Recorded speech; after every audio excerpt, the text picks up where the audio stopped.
नमस्कार दोस्त, मैं पिंटू यादव आपके अपने channel math bye Pintu sir MGS में स्वागत करता हूं।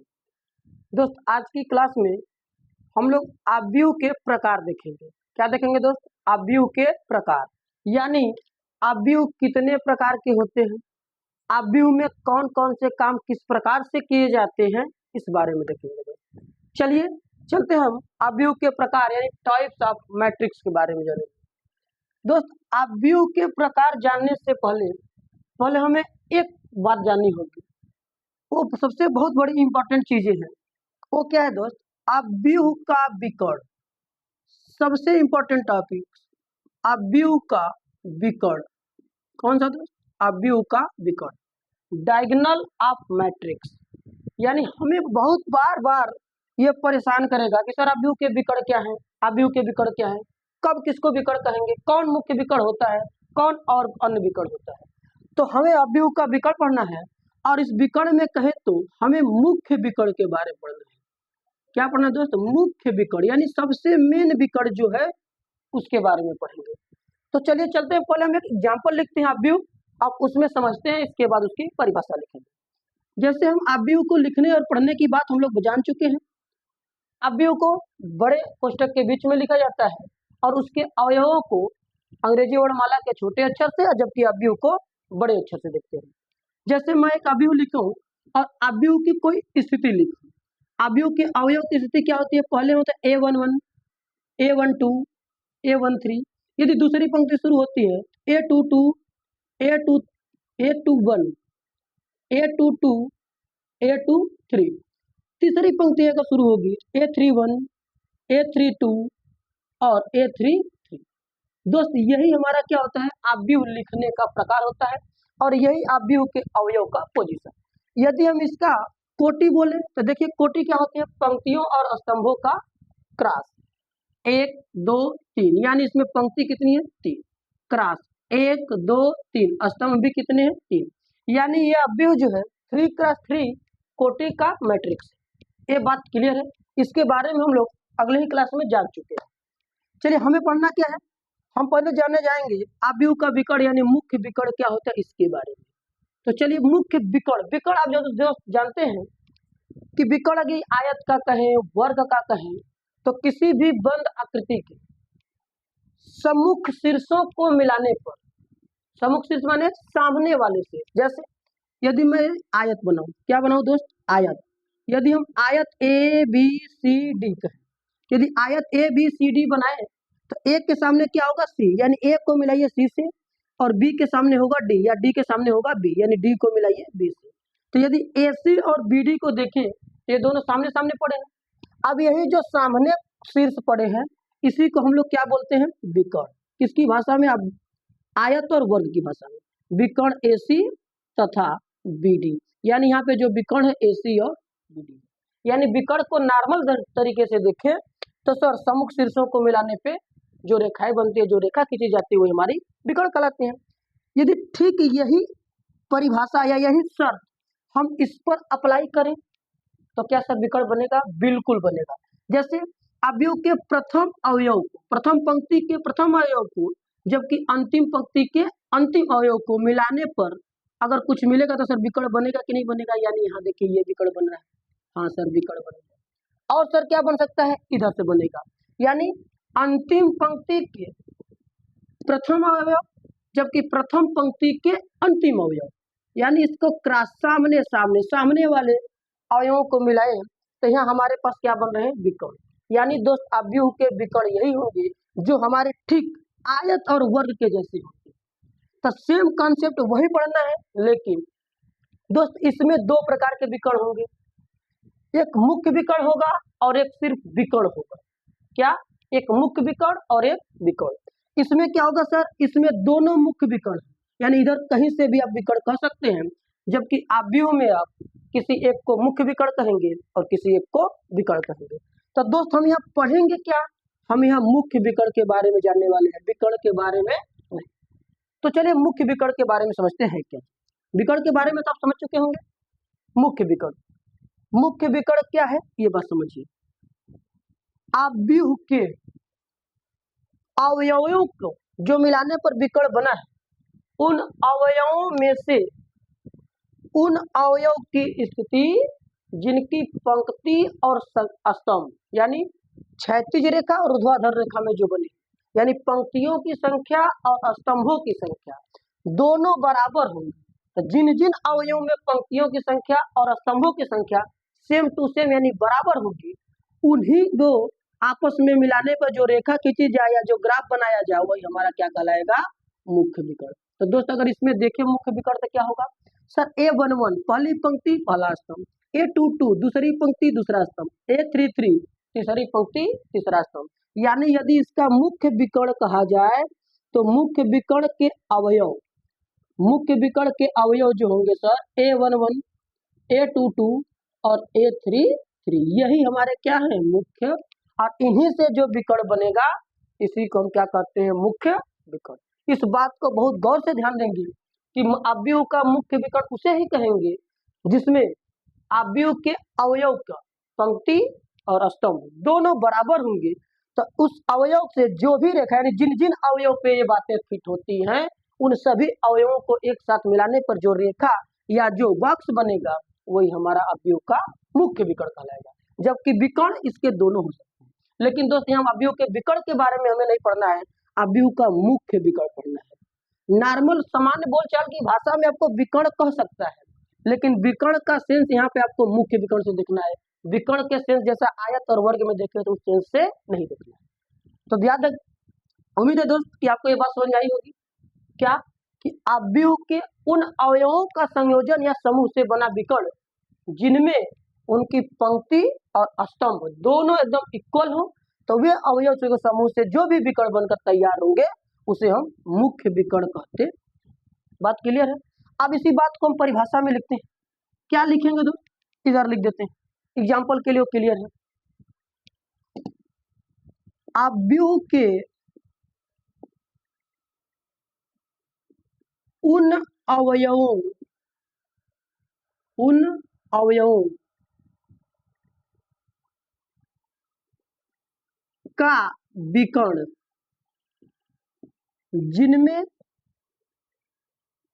जिनमें पंक्तियों की संख्या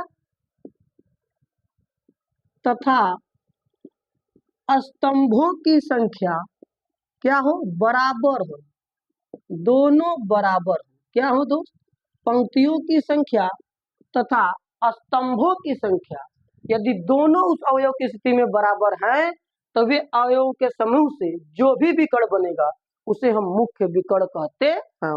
और याद रखिएगा दोस्त, अवयव में केवल एक ही विकर्ण मुख्य विकर्ण के बारे में पढ़ना है। अब जैसे कोई अवयव बी बन गया और इसमें आपका A B C D E F G H I ये सब बने हैं, तो विकर्ण तो सर समुख शीर्षों को मिलाइए, आया तो नहीं, इसमें सिर्फ मुख्य विकर्ण कौन होगा, ये होगा, बीच में जो होंगे ये क्या है, ये मुख्य विकर्ण। क्या है, मुख्य विकर्ण। इस बात को आप ध्यान दें। सर मुख्य विकर्ण के बारे में आपको समझ, हमने इसको क्यों बताया दोस्त, इसकी जरूरत आगे चैप्टर में पड़ेगी, सवाल लगाएंगे तब पड़ेगी, और अवयव का जब प्रकार पढ़ेंगे तो उसमें भी विकर्ण का जिक्र होगा, इसलिए पहले हमने क्या पढ़ा, अवयव का विकर्ण। अब चलते हैं हम अवयव के प्रकार को, क्या पढ़ेंगे, अवयव के प्रकार। चलिए अवयव के प्रकार को देखते हैं, ध्यान दीजिए। ऐसे अगर नॉर्मल सामान्य भाषा में देखा जाए तो सर अवयव निम्नलिखित कई प्रकार के होते हैं, यानी अनेक प्रकार के हैं। अनेक प्रकार का मतलब क्या है सर, इनके प्रकार बहुत ज्यादा है, लेकिन हमें अपने सिलेबस में बहुत गिने चुने ही पढ़ने हैं, और जो सिलेबस में पढ़ने उसी के बारे में हम जानेंगे। आगे अगर उनकी जरूरत पड़ती जाएगी उनके बारे में हम चर्चा करते जाएंगे, उनके बारे में हम जानते जाएंगे। यहाँ जरूरत कितनी है, कितना हमारे सिलेबस में है, क्या क्या हमें पढ़ना है, इसके बारे में। पहला अवयव का नंबर क्या आएगा दोस्त, ऐसे क्या लिखना, अवयव निम्नलिखित प्रकार के होते। पहला आपका होगा पंक्ति अवयव। कौन सा अवयव होगा दोस्त, पंक्ति अवयव, रो मैट्रिक्स। क्या होगा, रो मैट्रिक्स, पंक्ति अवयव। अब देख रहे हैं नाम से ही क्लियर हो रहा है कि सर पंक्ति यानी क्षैतिज दिशा, तो पंक्ति है तो केवल उसमें पंक्ति ही देखेगी, वही दिखेगी, यस सर वही दिखेगी। बिल्कुल जैसा कि इसका नाम है वैसा कि इसका काम भी है, लेकिन दोस्त परिभाषा थोड़ा समझने में उल्टी लगेगी। उल्टी परिभाषा है नहीं, सुनने में हमको लगेगी कि सर जैसा ऐसा इसका नाम है इसका तो विपरीत अर्थ निकले, नहीं काम उसका वही है जैसा इसका नाम है। चलिए देखते हैं। वह अव्यूह, क्या दोस्त, वह अव्यूह जिसमें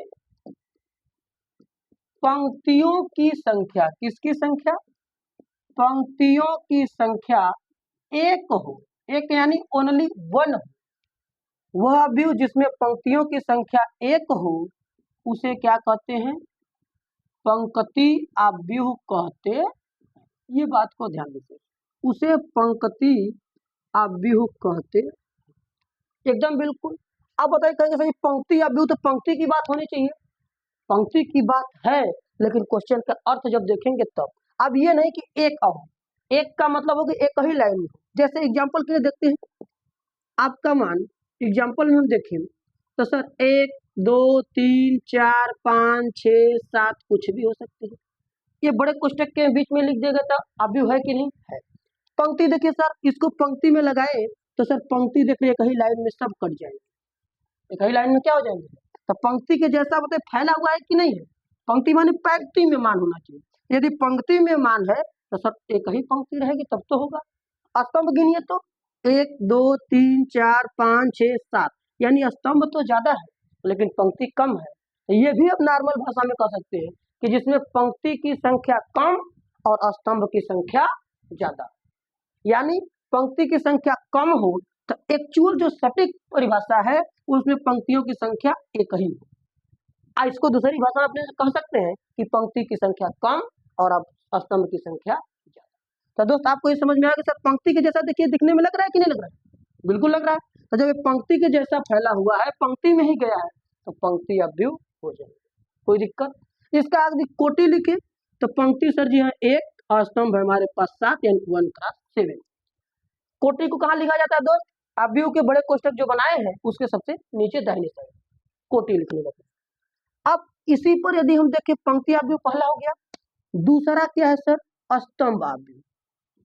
क्या है, स्तंभ अव्यूह, कॉलम मैट्रिक्स, कॉलम मैट्रिक्स। अब सर वही बात, पंक्ति की बात रही तो सर पंक्ति की बात किए और स्तंभ की बात रही तो स्तंभ की बात करेंगे। स्तंभ जैसा नाम हो वैसा इसका भी काम होगा, स्तंभ के जैसा होगा, लेकिन सर परिभाषा तो उल्टी समझ में आ रही, ठीक इसकी भी उल्टी समझ में आएगी लेकिन उसका सेंस उल्टा नहीं है, हमें समझने में क्या होगा उल्टा लगेगा। स्तंभ अव्यूह क्या होगा, जैसे पंक्ति अव्यूह में एक पंक्ति है तो स्तंभ अव्यूह में एक पंक्ति यानी एक स्तंभ। वह अव्यूह जिसमें स्तंभ की संख्या, किसकी संख्या, स्तंभ की संख्या एक हो, क्या हो, एक, एक यानी ओनली वन, उसे क्या कहेंगे, उसे स्तंभ अव्यूह कहते हैं। ये बात को ध्यान देंगे कि उसे हम क्या कहेंगे, स्तंभ अव्यूह कहते हैं। अब स्तंभ की संख्या सर एक होनी चाहिए, बिल्कुल जिस अव्यूह की बात होगी पंक्ति चाहे स्तंभ में उसमें उसकी संख्या सिर्फ एक होगी, बाकी पंक्ति क्या है तो स्तंभ की संख्या ज्यादा होगी, अगर स्तंभ अव्यूह है तो पंक्ति की संख्या ज्यादा होगी, लेकिन देखने में सर एक ही लगेगा, देखने में क्या लगेगा एक ही। जैसे अब फॉर एग्जाम्पल के लिए हम बी बराबर दिख रहे हैं, एक अव्यूह लिख रहे हैं, अब इसमें देखिए ए बी सी डी ई ये बना, तो अगर इसमें लाइनिंग ऊर्ध्वाधर खींचा जाए तो देखिए एक ही लाइन में सब कट जाएंगे कि नहीं कट जाएंगे, कट जाएंगे। लेकिन सर पंक्ति देखे तो 1 2 3 4 5, तो बताइए इसमें पंक्ति तो 5 हो गई, स्तंभ क्या है 1, यानी पंक्ति की संख्या निकल गई ज्यादा और स्तंभ की संख्या निकल गया कम। तो स्तंभ अव्यूह होगा तो सर स्तंभ की संख्या कम और पंक्ति की संख्या ज्यादा, इसको ये भी कह सकते हैं। लेकिन सटीक परिभाषा क्या है, सटीक परिभाषा है कि जिसकी बात होगी पंक्ति की चाहे स्तंभ की उसमें उसकी संख्या एक होगी, उसकी संख्या क्या होगी एक होगी। अब इसका कोटि लिखे तो 1 2 3 4 5 यानी 5 × 1, 5 पंक्ति है एक स्तंभ है, स्तंभ अव्यूह हो गया। दोस्त ये भी बात समझ में आई होगी, पंक्ति अव्यूह और स्तंभ अव्यूह में एकदम आपको कोई भी डाउट नहीं होने चाहिए, इसके अंतर के विषय में समझेंगे, इसमें डिफरेंस दोनों में क्या है। पंक्ति होगा तो पंक्ति की संख्या कम, स्तंभ होगा स्तंभ की संख्या कम। क्लियर है। अब हम अगले अवयव की तरफ चलते हैं। अगला अवयव क्या होगा आपके साथ? अगला अवयव आपका होगा वर्ग अवयव। क्या होगा दोस्त? वर्ग अवयव। तीसरा वर्ग अवयव, square matrix, SQARE, square matrix. बिल्कुल सर। अब वर्ग अवयव के बारे में जानेंगे। अब वर्ग अवयव, तो वर्ग की पहले परिभाषा जानते हैं। वर्ग क्या होता है? वर्ग वह चतुर्भुज जिसके प्रत्येक भुजा आपस में समान हो तथा प्रत्येक कोण 90 डिग्री का, यानी चारों भुजाएं बराबर और प्रत्येक कोण समकोण हो, उसे हम क्या कहते हैं? वर्ग कहते हैं। ठीक वही सेंस इस पे अप्लाई करेंगे अवयव पे। सर अवयव में का जैसे एग्जांपल हम लिखते हैं फार।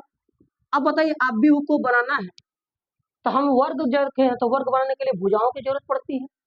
तो क्या अवयव भी बनाने के लिए भुजा की जरूरत पड़ती है? नहीं सर।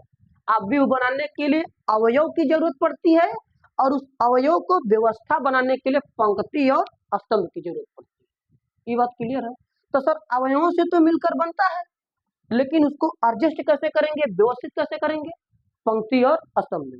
तो जब इसको पंक्ति और स्तंभ में व्यवस्थित करेंगे तो मेन इसका डिफिनेशन पंक्ति और स्तंभ पे ही तो जाता है। क्यों? क्योंकि अवयव में जो आयताकार विन्यास होता है उसमें पंक्तियों और स्तंभों का ही मेन रोल है।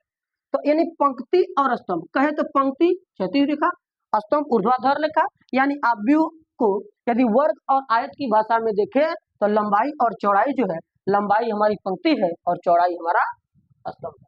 तो वही बात है। तो जब लंबाई चौड़ाई इसका वर्ग का बराबर होता है, इसमें पंक्ति और स्तंभ का भी मान क्या होगा? बराबर। ठीक वर्ग जैसा नाम है उसी से मिलता जुलता, उसी से सेंस लगाइए। बाहर नहीं जाना आपको, बाहर नहीं जाना है। तो अब मैं लिखता हूं ABCDEFGHI। अब देखिए इसमें हम अवयव को लिख दिया। अब इसके हम पंक्ति को गिने और स्तंभ को गिने। 1 2 3, 1 2 3, 3 क्रॉस 3। तो बताइए दोनों तरीके से, यानी दोनों तरफ से गिनने पर दोनों तरफ मान सेम आ रहे हैं कि नहीं आ रहे? बिल्कुल आ रहे हैं। तो जब दोनों तरफ का काउंटिंग सेम आ रही है पंक्ति और स्तंभ की, तो जब पंक्ति और स्तंभ की काउंटिंग सेम है तो वर्ग हुए कि नहीं? यानी वर्ग के जैसा हुआ, यानी इधर भी मान वही इधर भी मान वही। जब चारों तरफ से मान बराबर है तो वर्ग हो गए। अब वर्ग हो गए तो सेम परिभाषा यही फॉलो करा देंगे। क्या होगा? बात वही होगी। क्या? वह अवयव जिसमें पंक्तियों की संख्या तथा स्तंभों की संख्या आपस में समान हो। आपस में क्या हो? समान हो, माने बराबर हो। यानी जितनी पंक्ति उतना स्तंभ, यानी पंक्ति और स्तंभ दोनों सेम हो, वर्ग अवयव होगा। ये भी बात आपको समझ में आएगी दोस्त? क्लियर है। चलते हम अगली परिभाषा की तरफ। एग्जाम्पल इसका यह लिख लेंगे। उसके अवयव कुछ भी होंगे, लेकिन वर्ग अवयव के लिए क्या करना है? वर्ग अवयव के लिए आपको यही जानना है कि सर उसमें पंक्ति और स्तंभ की संख्या दोनों बराबर हो। तीसरा हो गया। चौथा देखिए क्या है? चौथा वही अवयव है जिसके बारे में हम लोग पहले पढ़े। क्या पढ़े? विकर्ण अवयव, यानी अवयव का विकर्ण। तो अवयव का विकर्ण जब तक नहीं जानेंगे तब तक विकर्ण का अवयव कहाँ तक जानेंगे? अब इसीलिए पहली बात को हम पढ़े थे, विकर्ण अवयव। विकर्ण अवयव डायगोनल मैट्रिक्स। क्या होगा दोस्त? Diagonal matrix. ठीक है। अब बताइएगा सर विकर्ण अवयव क्या होगा? अब वही अवयव की तो बात जान रहे हैं कि आयताकार सिस्टम है, विन्यास है, यानी वस्तुओं पदों संख्याओं को व्यवस्थित करने का तरीका है। लेकिन वो तरीका में कैसा होना चाहिए? विकर्ण का। विकर्ण की बात आई दोस्त। और विकर्ण कहेंगे तो क्या? मुख्य विकर्ण से बात करना है। किससे करना है? मुख्य विकर्ण से। अब बताइए सर जी मुख्य विकर्ण क्या था? वही बात पहले क्या था? अवयव के वे अवयव जिनके पंक्ति और स्तंभ दोनों बराबर हो, तो उन सभी से बना हुआ विकर्ण मुख्य विकर्ण कहलाता है। यानी उन सभी अवयवों के संयोजन से, यानी उन सभी अवयवों से मिलती हुई जो भी रेखा खींची जाएगी वो क्या होगी? मुख्य विकर्ण। तो बात वही है सर, विकर्ण का अगर नाम आया है तो कहीं ना कहीं विकर्ण की वरीयता तो है। अब विकर्ण की वरीयता है क्या चीज, पहले समझते हैं। बस समझना क्या है सर, विकर्ण है तो विकर्ण की बात होनी चाहिए। क्या आप बताइए किसी भी अवयव के बारे में इसमें है? नहीं है। किसका अवयव के बारे में है? विकर्ण के बारे में है। तो जब विकर्ण के बारे में है तो सर केवल विकर्ण ही न रहेगा तो और रहेगा, कोई और नहीं रहेगा। यानी अगर विकर्ण है तो सिर्फ विकर्ण की बात होगी। जैसे फॉर एग्जाम्पल के लिए हम देखते हैं, अब कल है क्या, विकर्ण। अब विकर्ण कहा तो सर विकर्ण के बारे में बात होगी, किसी भी अन्य अवयव के बारे में बात नहीं होगी। तो अन्य अवयव के बारे में बात न होने का मतलब है कि उसमें कोई भी बात होगी नहीं करेगी, यानी बाकी सभी अवयव क्या होंगे, शून्य होंगे। जैसे A 0 0 0 B 0 0 0 C। आप अगर देखिए तो सर इस अवयव के मुख्य विकर्ण में देखा जाए तो सर मुख्य विकर्ण में अवयव हैं, हाँ सर है। क्या क्या है, A B C। और भी कई अवयव हैं, हाँ सर हैं। क्या है, शून्य है। लेकिन उसकी वैल्यू सबकी क्या है, 0 है। तो बात यही समझ में है कि सर जब विकर्ण के बारे में कहा है तो केवल विकर्ण में अवयव होने चाहिए, बाकी में अवयव हो लेकिन सबकी वैल्यू नगण्य 0। क्या हो, 0 हो। सेम परिभाषा है, पहले एग्जाम्पल समझिए, उसके बाद परिभाषा ऑटोमेटिक आपको आएगी। गारंटी है कि कोई भी ऐसी परिभाषा नहीं हो सकती जो आप इसके एग्जाम्पल और इसके नाम से क्लियर न कर पाए। किसी दोस्त, पूरे परिभाषा इनके नाम में ही क्लियर है, केवल इनके हेडिंग का अर्थ निकाल लीजिए। जिस भी प्रकार के आ रहे हैं इसके हेडिंग का अर्थ निकालिए, जो आएगा दोस्तों वही परिभाषा बन के तैयार होगी। तो विकर्ण का मतलब क्या हुआ सर, विकर्ण में अवयव हो और बाकी जगह अवयव न। लिखेंगे वह अवयव जिनमें जिसमें विकर्ण के अतिरिक्त, यानी विकर्ण को छोड़ के, विकर्ण के अतिरिक्त शेष सभी अवयव, शेष सभी अवयव क्या हो, शून्य हो। बहुत जरूरी, शेष सभी अवयव क्या होने चाहिए, शून्य होने चाहिए। यदि विकर्ण के अतिरिक्त शेष सभी शून्य है तो वह विकर्ण अवयव होगा। अगर कुछ भी विकर्ण के बाद भी कुछ है तो वह विकर्ण अवयव नहीं होगा। जैसा नाम वैसा काम। ठीक दोस्त, चलते हम अवयव के 3 4 हो गए, पांचवें प्रकार के। पांचवा प्रकार का, इस बात को बहुत विशेष ध्यान देंगे, बहुत इंपॉर्टेंट टॉपिक है। इस पर 2 3 टॉपिक है आपके पास क्या होंगे, निहित होंगे। चलिए पांचवा क्या है, पांचवा अवयव के बारे में हम जानते हैं। पांचवा अवयव है दोस्त अदिश अवयव, स्केलर मैट्रिक्स। याद रखिए अदिश अवयव, कौन सा, अदिश अवयव, स्केलर मैट्रिक्स, स्केलर मैट्रिक्स। आप कहेंगे सर जी अदिश अवयव ह्यूमन कहाँ से आ गया, ये तो हम साइंस में पढ़ते हैं, सदिश राशि, अदिश राशि। जिन राशियों को व्यक्त करने के लिए केवल परिमाण की जरूरत पड़ती है वो अदिश, अब परिमाण के साथ यदि दिशा की भी जरूरत पड़ जाए सदिश, तो जिसमें ये कहाँ से घुस गया। तो सर बिल्कुल, अब इसके भी बारे में हम लोग जानेंगे। ये अवयव नंबर 5 क्या है, अवयव नंबर 5। तो अदिश अवयव का मतलब स्केलर मैट्रिक्स है, तो वास्तव में सर अवयव क्या है, अदिश राशि है। सभी अवयव क्या है, अदिश राशि, क्योंकि उसमें कोई भी metre, metre, centimetre, kilometre, kilogram कुछ भी नहीं, केवल एक संख्या, एक मान आएगा। और जब एक मान आएगा उसमें दिशा या राशि मात्रक का पहचाने नहीं है, अदिश हो जाएगा, वो क्लियर है। लेकिन सर अवयव तो टोटल अदिश होते हैं, अभी अदिश पर्सनल कहाँ आ गया, तो याद रखिएगा पर्सनल अदिश अवयव जो है, यानी केवल अदिश अवयव कहे तो वह अवयव जिनमें विकर्ण को छोड़कर सभी अवयव शून्य हो, उसमें क्या याद था, उसको हम विकर्ण अवयव कहे। क्लियर, कि विकर्ण में अवयव होंगे बाकी में अवयव नहीं होंगे, तो हमारा क्या था, विकर्ण अवयव। वही परिभाषा थोड़ा सा बदल गई, वह अवयव जिनके मुख्य विकर्ण के अवयव बराबर हो और सभी अवयव शून्य। क्या हो, मुख्य विकर्ण के अवयव बराबर हो और सभी अवयव शून्य। मुख्य विकर्ण में हो लेकिन सभी मान एक ही हो, ए है तो सब ए, बी है तो सब बी, दो है तो सब दो, कड़ी में तीन, कड़ी में तीन, कड़ी में तीन, सब कड़ी में तीन। यानी मुख्य विकर्ण में जितने आ रहे हैं सभी मान एक ही जैसे होने चाहिए, अगल बगल नहीं होने चाहिए, अलग बगल ना हो। विकर्ण के लिए क्या था, विकर्ण अवयव केवल विकर्ण में अवयव हो, कुछ भी हो, उल्टा सीधा, इधर उधर, छोटा बड़ा, माइनस प्लस हो, लेकिन अधिस अवयव क्या कहता है, विकर्ण में अवयव हो तो बराबर, क्या हो, बराबर। यानी जैसे हम एग्जांपल देखें तो सर ए बराबर क्या हो गया, अगर हम लिख देते हैं सर कड़ी में 3 0 0 0 कड़ी में 3 0 0 0 कड़ी में 3, यदि इसको हम देखें तो सर इसके विकर्ण में अवयव हैं लेकिन ये क्या है, बराबर। तो विकर्ण के अवयव बराबर होने चाहिए, क्या होने चाहिए, बराबर। यानी वह अवयव जिसमें मुख्य विकर्ण कहे तो ओनली भी विकर्ण कह सकते हैं कि सभी अवयव बराबर हो, क्या हो, सभी अवयव बराबर। यानी ऐसा अवयव जिसमें मुख्य विकर्ण के सभी अवयव क्या हो, बराबर हो, उसे हम अधिस अवयव कहते हैं। ये बात क्लियर होगी दोस्त, समझ में आया होगा। अब जरा विकर्ण अवयव और अधिस अवयव के बारे में डिफिकल्ट, जो भी बातें डिफिकल्ट की हैं इस बात को समझते हैं बहुत ही डीपली। विकर्ण अवयव क्या था, वह अवयव जिसमें मुख्य विकर्ण के ही केवल अवयव हो, बाकी सभी क्या हो, जीरो, शून्य हो, उसे हम विकर्ण कहेंगे।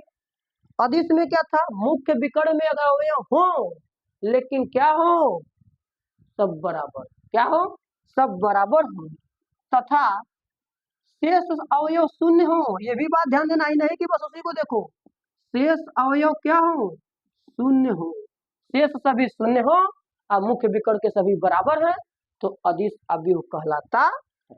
ये भी बात दोस्त समझ में आया। अब हम चलते हैं अगले अवयव की तरफ, छठा नंबर दोस्त वेरी इंपॉर्टेंट है, बहुत ही इंपॉर्टेंट है। बहुत इंपॉर्टेंट होने का मतलब पेपर में नहीं है, बहुत वेरी इंपॉर्टेंट होने का मतलब पेपर में आने के लिए नहीं, इसका कॉन्सेप्ट बहुत तगड़ा है।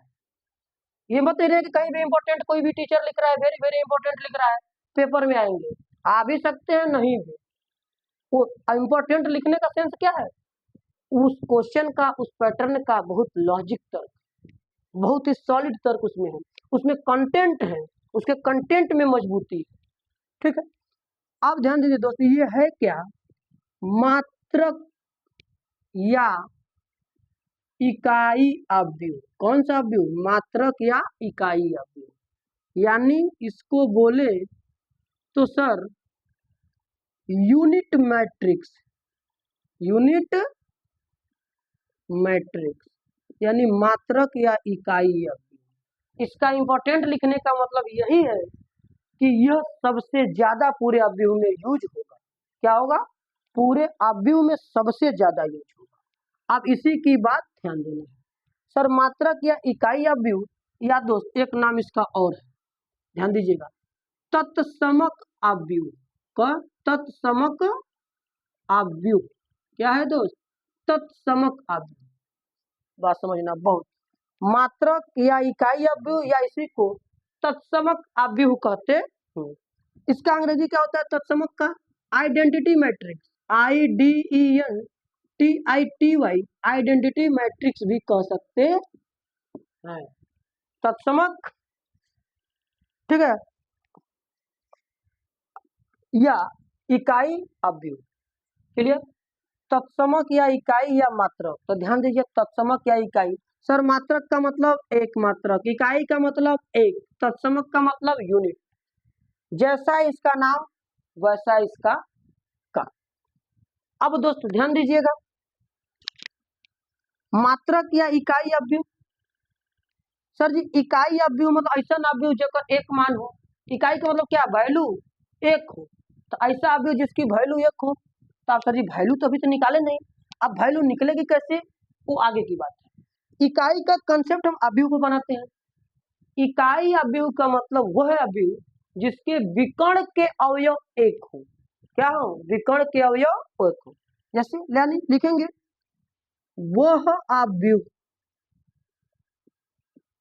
जिसमें मुख्य विकर्ण को हो चाहे विकर्ण को हो, आपको मुख्य की बात नहीं केवल विकर्ण भी कर सकते हैं, विकर्ण के सभी अवयव यानी मुख्य विकर्ण के सभी अवयव वन हो। क्या हो?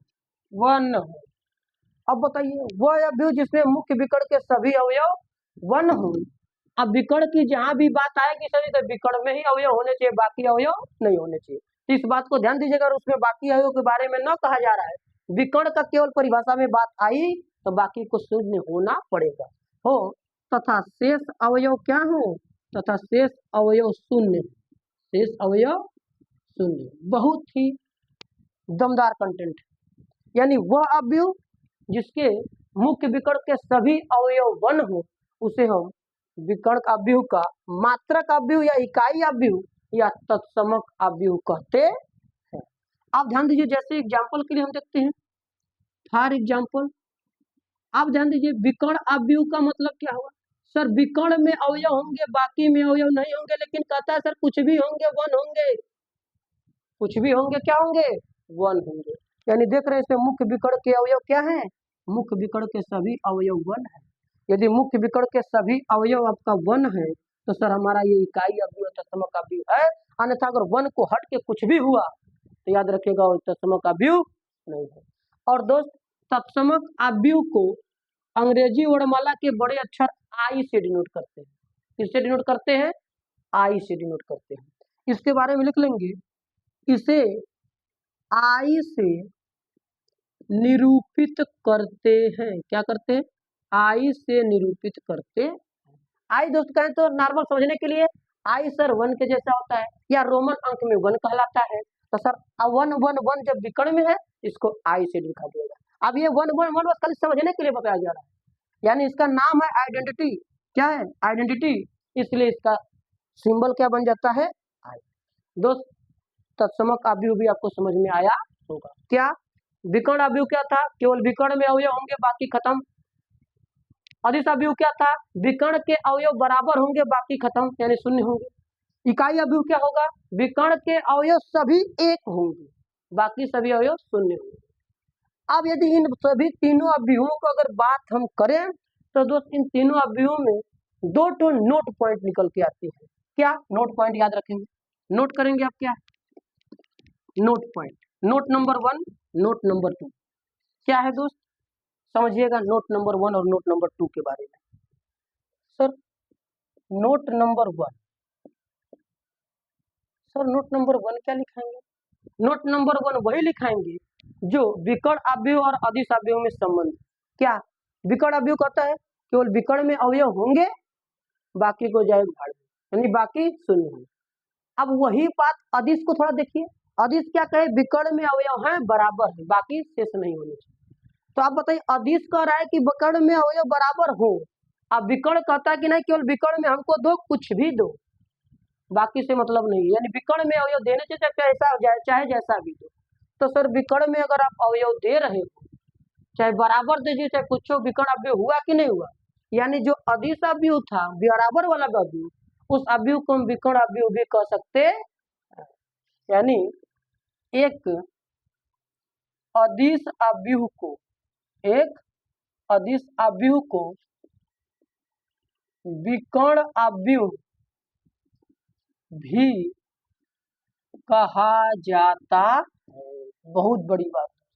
जैसे आप इसका एग्जांपल देख लो, तुरंत देखो। सर जी अगर हम अदिश अवयव बनाए तो अदिश क्या करता है? बराबर देना। क्या देना? बराबर। यानी A0 0 अब बताइए अदिश है कि नहीं? अदिश की परिभाषा फॉलो हुई। यानी अदिश कहता हम विकर्ण में बराबर रखेंगे। बिल्कुल सही बात है सर, अदिश अवयव है। विकर्ण क्या कहता है? हम विकर्ण में अवयव रखेंगे बाकी कुछ हो रखेंगे, कुछ भी ना हो। ये विकर्ण में अवयव हो कुछ भी हो, लेकिन विकर्ण में होने तो बताइए विकर्ण में अवयव है कि नहीं? सर विकर्ण में अवयव है। तो जब विकर्ण में अवयव हो तो यही तो कहता है विकर्ण अवयव कि विकर्ण में अवयव दे दो बाकी शून्य कर दो हम विकर्ण हो जाएंगे। अदिश कहता है विकर्ण में अवयव दो लेकिन बराबर दो बाकी शून्य करो हम सब अदिश हो जाएंगे। तो सर दोनों बातें फॉलो हुई कि नहीं? दोनों बातें फॉलो हुई। इसलिए यह क्या है? विकर्ण अवयव भी है और यह अदिश अवयव भी है। विकर्ण तथा अदिश दोनों। नोट नंबर 2 क्या होगा दोस्त? अब नोट नंबर 2 की बारी में बात करते हैं। नोट नंबर 2 भी वही बात है जैसा इसका। अब जैसे लिखे इकाई अवयव। क्या लिखे दोस्त? इकाई अवयव आई बराबर सर 100 0 1 0 सर बार बार 3x3 का लिख रहे हैं, 2x3 नहीं हो सकता है? हो सकता है। अब 2x3 हो सकता है, लेकिन सर जी विकर्ण की बात आई है तो याद रखना सर जी विकर्ण अवयव तो सभी अवयव पहली पंक्ति पर लास्ट स्तंभ में लेंगे, यानी पहले पंक्ति का पहला अवयव अंतिम पंक्ति का अंतिम अवयव मिलाएंगे तो सर दोनों तरफ से बराबर बराबर जहाँ गया तहाँ का वो, तो सर वर्ग अवयव बन रहा है कि नहीं बन रहा है? वर्ग अवयव बन रहा है, वो भी नोट पॉइंट में लिखेंगे, याद रखिएगा। सर अब इस इकाई अवयव में जो पहले का दो कॉन्सेप्ट पढ़े, विकर्ण और अदिश को फॉलो करते हैं। विकर्ण क्या कहता है? विकर्ण कहता है कि हमको विकर्ण में अवयव दे दो, बाकी को शून्य करो, हम विकर्ण हो जाए। तो देखिए विकर्ण में अवयव है कि नहीं है? विकर्ण में बिल्कुल अवयव है, यानी ये विकर्ण अवयव भी है। अदिश क्या कहता है? हमें विकर्ण में अवयव दो, लेकिन बराबर दो, चाहे जितना भी दो, लेकिन सब बराबर देना। सब क्या देना? बराबर। तो आप बताइए विकर्ण में अवयव है सब बराबर है, सब 1 1 1 है, बराबर तो हुई है। तो सर जी अदिश भी तो कह दिया, तो अदिश का भी नियम लग गया, विकर्ण का भी नियम लग गया, और इकाई तो ये है ही, यानी इकाई अवयव क्या है? विकर्ण अवयव भी होता है, अदिश अवयव भी होता है। होगा कि नहीं होगा? बिल्कुल होगा। वही बात नोट नंबर 2, एक इकाई अवयव विकर्ण अवयव तथा अदिश अवयव भी होता है, अवयव भी होता है। ये बात इस एग्जाम्पल से आपको फॉलो होती है। यानी अगर विकर्ण अवयव को कहें तो सर केवल विकर्ण में अवयव होगा, क्या अवयव होगा अवयव के बारे में कुछ पता नहीं, खाली विकर्ण में दो बाकी को शून्य कर देना। अदिश कहता है कि विकर्ण में दो बाकी को शून्य करो, लेकिन विकर्ण वाले बराबर दो, तो सर विकर्ण वाले बराबर हम दिए तो विकर्ण वाले बराबर तो अदिश है। और विकर्ण कहता है कि नहीं केवल विकर्ण में दो कुछ भी दो, दोनों फल। इकाई अवयव कहता है कि विकर्ण में केवल 1 होने चाहिए, अगर 1 है तो 1 1 1 सब हो, तो बराबर की भी शर्त आई और विकर्ण में भी शर्त आई। तो बताइए विकर्ण भी हुआ, अदिश भी हुआ, इकाई भी हुआ, यानी ये जो अवयव है ये आपका विकर्ण भी है, अदिश भी है, और इकाई तो ये है। यही बात दोस्त नोट पॉइंट 2 में लिखना था। एक नोट पॉइंट 3 और थोड़ा सा बना लीजिए। नोट पॉइंट 3 क्या, ये परिभाषा की चीजें थे, वहां हमने नहीं लिखाया क्योंकि बहुत ज्यादा समझने से अच्छा इसको अलग अलग टॉपिक वाइज समझे तो बेटर होगा।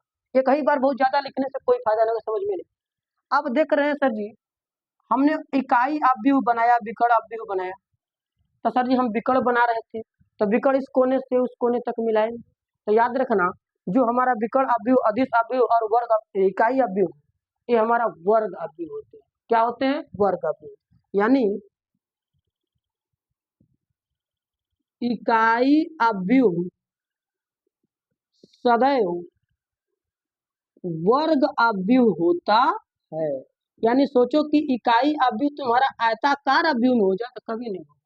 क्यों? क्योंकि इधर अवयव उधर अवयव ज्यादा होंगे, इधर अवयव कम होंगे, इधर अवयव ज्यादा होंगे, यानी दोनों तरफों के समान बराबर नहीं होंगे। तो जो इकाई अवयव होगा वो सदैव वर्ग अवयव होगा, यानी उसमें पंक्ति और स्तंभ की संख्या बराबर होगी तभी इकाई अवयव बनेगा, अन्यथा वो कभी भी आपकी इकाई अवयव नहीं। क्लियर दोस्त?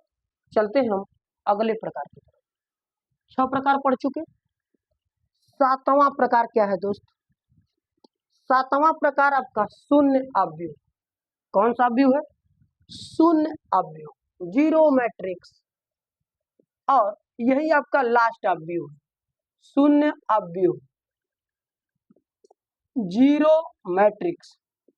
कहेंगे सर जी यही लास्ट है, इसके बाद और बाकी सब हैं, लेकिन हमें फिलहाल के लिए बस इतना ही पढ़ना है, इतना ही से हमारे काम निकल जाएंगे। आगे आएंगे 2 4 अवयव और, जैसे ही आएंगे जिस चैप्टर में आएंगे जिस टॉपिक में आएंगे उस टॉपिक में उसका बात कर लेंगे। यहाँ पे हमको इतना ही बात करना है, बात करेंगे। अब दोस्त शून्य अवयव जीरो मैट्रिक, हमने कहा कि इसकी परिभाषा के लिए इसके नाम को तोड़ो, इसके अर्थ को निकालो। अवयव तो सर जाना शून्य अवयव, शून्य माने शून्य वाला अवयव, यानी उसमें कोई भी अंक की जिक्र हो रही है? कोई भी अंक की जिक्र नहीं हो रही। तो जब कोई भी अंक की जिक्र नहीं हो रही है तो सर कोई भी अंक है नहीं, सिर्फ किस अंक की जिक्र हो रही है? सिर्फ और सिर्फ जीरो की जिक्र हो रही है, यानी सिर्फ और सिर्फ शून्य होंगे। क्या होंगे? शून्य होंगे। सेम कंटेंट, आपको सेम पैटर्न वही लगाना है जिसका इसका नाम से क्लियर है। वह अवयव, क्या? वह अवयव जिसके सभी अवयव, क्या? सभी अवयव शून्य हो। क्या हो? शून्य हो। यानी जिस अवयव के सभी अवयव शून्य हो उसे हम शून्य अवयव कहते हैं। फॉर एग्जाम्पल आप देखिए शून्य अवयव को कहते हैं, ये तो परिभाषा हुआ। अब शून्य अवयव लिखा कैसे जाएगा? तो आप बताइए शून्य कैसे लिखते हैं? ओ की तरह लिखते हैं, जीरो की तरह। यानी शून्य हमारा ओ के जैसा होता है, तो याद रखिएगा शून्य अवयव को ओ से डिनोट करते हैं। किसे डिनोट करते हैं? ओ। अब ओ को देखने में जीरो भी लग सकता है, आपको ओ भी लग सकता है, यानी वो शून्य नहीं है, वो ओ है, लेकिन आपको लगेगा कि वो शून्य लिखा गया है। यानी इसे लिखेंगे, इसे ओ, क्या? ओ, यानी इसको ऐसे लिखेंगे, ओ से निरूपित करते हैं। इसे किससे निरूपित करते हैं? ओ से। फॉर एग्जाम्पल यदि देखा जाए तो sir O is equal to 0 0 0 0 0 0 0 0 यानी सब मान क्या होने चाहिए? जीरो। अगर सभी अवयव जीरो हो तो हमारे शून्य अवयव हैं। अगर उनमें कोई भी अवयव शून्य को छोड़कर कोई अन्य आ गया तो शून्य अवयव नहीं। दोस्त उम्मीद है कि आज आपको ये पूरे अवयव के प्रकार के बारे में समझ में आया होगा। दोस्त क्लास को शुरू से अंत तक जरूर देखिए। अब बीच में अगर क्लास आपको छोड़कर जाते हैं तो कुछ बातें आपको समझ में आएंगी और कुछ बातें आपको समझ में नहीं आएगी। याद रखिए कोई भी क्लास देखिए, किसी भी टॉपिक्स का देखिए, उसको शुरू से लेकर अंत तक देखिए। उम्मीद है कि आपको हर एक कंटेंट, हर एक टॉपिक का कंटेंट समझ में आएगा। ऐसी कोई भी कंटेंट, ऐसा कोई भी टॉपिक्स नहीं होगा जो आपको समझ में नहीं आएगा। तो दोस्त ठीक है, आज के लिए इतना ही। हम लोग मिलेंगे फिर नेक्स्ट क्लास में, और अगले क्लास का टॉपिक्स होगा दोस्त अवयव की संक्रियाएं। संक्रियाएं क्या है? तो ऑपरेशन ऑफ मैट्रिक्स, यानी अवयव पे कौन कौन सी क्रियाएं की जा सकती। ठीक है दोस्त, तो ये आज के सेशन आपका कैसा रहा? सेशन को लाइक करें, कमेंट करें, और चैनल में नए हो तो सब्सक्राइब करें, और बाकी सभी लोग क्लास को अपने फ्रेंड सर्किल में शेयर करें, जिससे कि आपके जैसे कई ऐसे दोस्त भाई पड़े होंगे जो इन सब बातों से अनभिज्ञ होंगे, यानी जिनको ये सब बात अभी पता नहीं होगी, यानी उनके बारे में थोड़ी मोड़ी जानकारी होगी भी, उनका डाउट क्लियर नहीं होगा। तो दोस्त क्लास को जरूर शेयर करके अपने फ्रेंडों में भी शेयर कर दें, और उनमें भी उनको बताएं कि जो भी क्लास चल रही है रेगुलर चल रही है, और इस क्लास में शुरू से अंत तक बने रहें। परीक्षा की दृष्टि से, आपको यानी पेपर की दृष्टि से ये सीरीज जो चल रही है आपका बहुत ही फायदेमंद साबित होगी। बस केवल क्लास को रेगुलर देखते रहे। क्लास को रेगुलर देखेंगे, आपको उम्मीद है, पूरी गारंटी है कि जो भी टॉपिक कंटेंट दिए जा रहे हैं आपको पूरी शुरू से अंत तक समझ में आएगा। ऐसा कोई भी बात नहीं है जो आपको समझ में ना आए। यदि कोई आपको कंटेंट में कमी लगे, कोई टॉपिक्स आपको समझ में ना आए, तो आप ध्यान दीजिएगा, उस बात को, उस टॉपिक्स को आप कमेंट बॉक्स में साझा करें, यानी शेयर करें, और कमेंट बॉक्स में लिखकर बताएं कि सर ये टॉपिक्स हमको नहीं आया, या अगले भी टॉपिक्स हमारी किस चीज़ की कमजोर है, उस टॉपिक्स के क्लास लिया जाए, उस टॉपिक का क्लास लेकर के आपको दिया जाएगा, जिससे आपका जिस भी टॉपिक्स में कमजोरी है वो टॉपिक्स हट जाएगी। तो दोस्त सेशन को जरूर शेयर करिएगा, और चैनल ये आप ही का है, आप ही लोगों के मदद से ये चैनल बनेगा। जब आप मदद नहीं करेंगे कोई नहीं करेगा। ठीक है, आपको इस चैनल को कैसे आगे लेकर जाना है इसकी खुद की जिम्मेदारी है, आप इसके स्वयं के मालिक हैं। आप जानिए आप इसको क्या करेंगे।